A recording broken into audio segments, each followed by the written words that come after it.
আজকে আমেরিকার দিকে তাকিয়ে দেখেন, তাদের একটা স্টেটের নাম হচ্ছে ক্যালিফোর্নিয়া।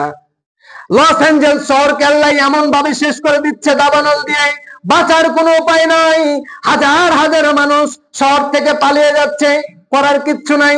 আল্লাহ বলছেন, ও দুনিয়ার মানুষ, তোমরা ভালো অবস্থায় যখন থাকো তখন তোমরা মনে করেছো আমাদের কেউ ধরতে পারবে না, আমাদের কেউ কিছু করতে পারবে না।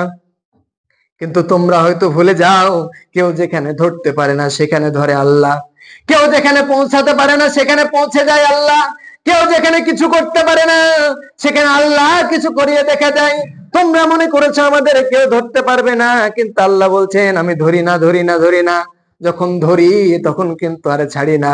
আল্লাহ বলছেন, ইন্না বাদশা রব্বিকা লাশাদীদ, আমার ধরা বড় কঠিন ধরা। আমি যখন পাকড়াও করব, আজকে তাকিয়ে দেখো লস অ্যাঞ্জেলেসের দিকে, এদেরকে দিকে তাকিয়ে দেখো, এরা আজকে দাঁড়ানোর কোনো জায়গা পায় না। এরা আজকে কি করবে কোনো দিশাহস পায় না। এত ফায়ার ব্রিগেড, এত কিছু বিমানে করে তারা পানি দেয়, বিভিন্ন ধরনের গ্যাস দেয়, কত ভাবে তারা আগুন নিভানোর চেষ্টা করছে। আল্লাহ বলছেন, মাকারাল্লাহু ওয়াল্লাহু খায়রুল মাকিরিন, তোরা কৌশল করেছিলি ফিলিস্তিনের নিরীহ ছোট্ট ছোট্ট মাসুম বাচ্চাদের উপর, তোরা সেই দিন পরিকল্পনা করেছিলি, কিন্তু আমি আল্লাহ বলে দিলাম তোদের চাইতে আমি আরো বেশি পরিকল্পনাকারী, আমি উত্তম কৌশলকারী, আমি আল্লাহ।